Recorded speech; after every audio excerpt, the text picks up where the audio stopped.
अस्सलाम वालेकुम दोस्तों, उम्मीद करता हूँ आप सब ठीक होंगे। मैं गुलाम नबी बलोच, आप देख रहे हैं पाक बर्ड्स केयर एंड टिप्स। एक दोस्त ने कमेंट दिए कि भाईजान हम घर पे काले तितर से ब्रीड किस तरह ले सकते हैं। ये तो एक बहुत बड़ा मुश्किल काम भी है। अगर आपका शौक़ है, उरूज यानी शौक़ का है, जुनून है आपको, तो ये इंशाल्लाह आप इस मामले को सही तरीके से हल कर लेंगे और शौक़ भी हो जाएगा, ब्रीड भी हो जाएगी। पहला जो आपने काम करना है वो मादी बिल्कुल आपकी बेडर होनी चाहिए।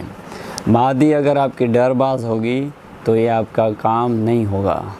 ये बात आप ज़हन में बिठा लें। मादी अच्छी हो, बेडर हो, बिल्कुल मुर्गी की तरह खुली भी अगर छोड़ दें तो वो घूमती रहे और आपके साथ भी मानूस हो, क्योंकि ये बहुत शर्मीला परिंदा है, कुदरती नेचरली अमल है। अगर आप देखें हमारे पास घर में आम हालत में ब्रीड नहीं होती, वो जंगल में ब्रीड करते हैं। मादी यानी अंडा नहीं दे सकती, इतनी शर्मीली होती है, तो उसको माहौल ऐसा चाहिए, या तो फिर बिल्कुल लोगों का आना जाना वहाँ पे ना हो, या फिर माहौल में यानी कम से कम वो रह सके आराम से, शर्म हया ना करे। तो ऐसी चीज़ अगर होगी आपके पास तो आप इसको हल कर लेंगे। दूसरा ये इसका माहौल आप इस तरह का दें, पुरसुकून माहौल हो, इसके साथ कोई छेड़छाड़ ना हो। नर कोई अच्छा ले लें जो मादी को मारे ना, ज़ख्मी ना करे। अगर वो नर उसको ज़ख्मी करेगा तो फिर उसका खाना ख़राब हो जाएगा, मादी उसको मानेगी नहीं, बैठेगी नहीं उसके सामने। तीसरा आपने ये काम करना है, जब भी ये इस अमल के लिए आप तैयार हों तो मौसम होना चाहिए और मादा को थोड़ा सा नर की तरह ही आपने हीट रखना है, गर्म करना है। गर्म नहीं करेंगे आपकी मादी नर को मानेगी नहीं। जब आप देखें गर्म हो चुकी है, वक की चक चक की इस तरह की आवाज़ करती है मादी तितर को देख के, या फिर तितर बुलाई कर रहा होता है तो इस तरह के इशारे इंडिकेटर देती है उसको। अगर वो इस तरह का इंडिकेटर देती है समझ लें आपकी मादी तैयार हो चुकी है, अंदर से पक चुकी है सही तरह। फिर आप नर आपके इसके करीब करेंगे, नर जैसे उसको पैराशूट मस्ती करेगा तो फिर मादी बैठ के दूम ऊपर कर लेगी। आप समझ लें अब काम हो चुका है। एक बड़ा सा खुड्डा लें, ढब हो जिसमें आप ब्रीड का सेटअप करना चाहते हैं, उसमें एक क्रॉस मरवा दिया, फिर अलग कर दिया। इस तरह 6 या 7 दिन आपने क्रॉस करवा लिए तो इसका बूर जो अंदर आनी होती है, पकती है अंडों की, वो पक्की हो जाएगी।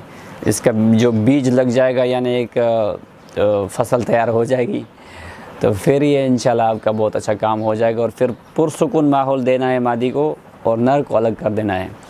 और ये एक वीडियो भी शेयर करूँगा, इस तरह का माहौल दे के आपने उसको घोंसला बना के देना है। या फिर जी हाँ दोस्तों, आप देख सकते हैं कि किस तरह ज़बरदस्त सेटअप बनाया हुआ है और मादी बिल्कुल राज़ी है, तितर उसको ख़राब भी नहीं कर रहा, मार भी नहीं रहा।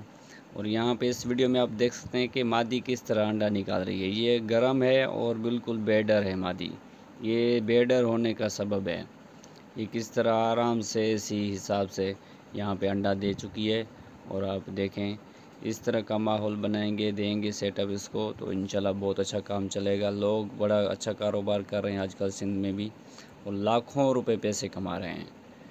इसमें आप भी काम करें, शुरू करें, इंशाल्लाह आपको कहीं से लेने की ज़रूरत नहीं पड़ेगी, अपना शौक़ भी पूरा हो जाएगा। इस तरह का कारोबार भी आप कर सकते हैं। ये यूके में हमारे भाई हैं, बहुत ज़बरदस्त शौक़ करते हैं और ये इन्होंने ब्रीडिंग का सेटअप भी किया हुआ है माशाल्लाह से।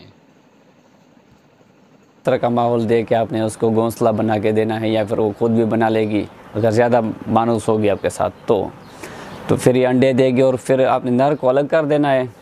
अगर आप इस तरह मादियाँ 2 या 4 या 5 रखते हैं घर पे और नर 1 हो, इसी तरह का अच्छा नर हो, तो फिर भी आप इस तरह काम चला सकते हैं और बहुत अच्छा लोग आजकल कर भी रहे हैं। जंगलों से तो तितर लेते ही नहीं, घर पे ब्रीड करा के आजकल काम कर रहे हैं, बहुत ज़्यादा इस तरह के लोग हैं। तो आप भी मज़ा लें, शौक़ से एंजॉय करें।